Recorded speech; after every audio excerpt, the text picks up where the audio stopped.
Britain में एक बार फिर खुशामदीद। और अब आपको बताते हैं कि बानी पीटीआई के एन नवासी मियावाली से कागजात नामजदगी मुस्तरद किए जाने के खिलाफ अपील पर इलेक्शन ट्रिब्यूनल ने फैसला महफूज कर लिया है, जो 10 जनवरी को सुनाया जाएगा। ट्रिब्यूनल ने मियां असलम और अली मोहम्मद खान को इलेक्शन लड़ने की इजाज़त दे दी।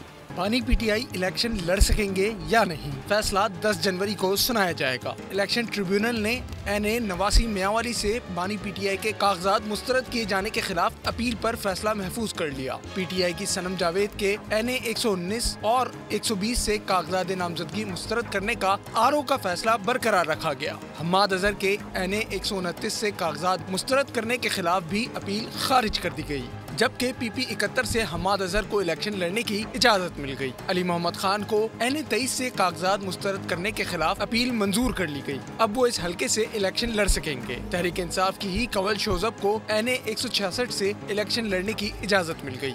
मियां असलम के PP 171 से कागजात मुस्तरद करने के खिलाफ ट्रिब्यूनल ने आरओ का फैसला कलअदम करार दे दिया। एन 119 से मरियम नवाज के कागजात नामजदगी की मंजूरी के खिलाफ अपील मुस्तरद कर दी गई।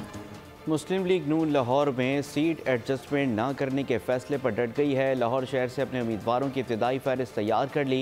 एन 130 से पार्टी कायद मियां नवाज शरीफ, एन 120 से मरियम नवाज इंतखाबी मैदान में उतरेंगी। पार्टी की अक्सरियत ने सीट एडजस्टमेंट की मुखालफत की। ज़राए ने बताया कि एन 117 से सरदार अयाज सादिक, एन 118 से हमजा शहबाज और एन 119 से अली परवेज़ मलिक उम्मीदवार होंगे।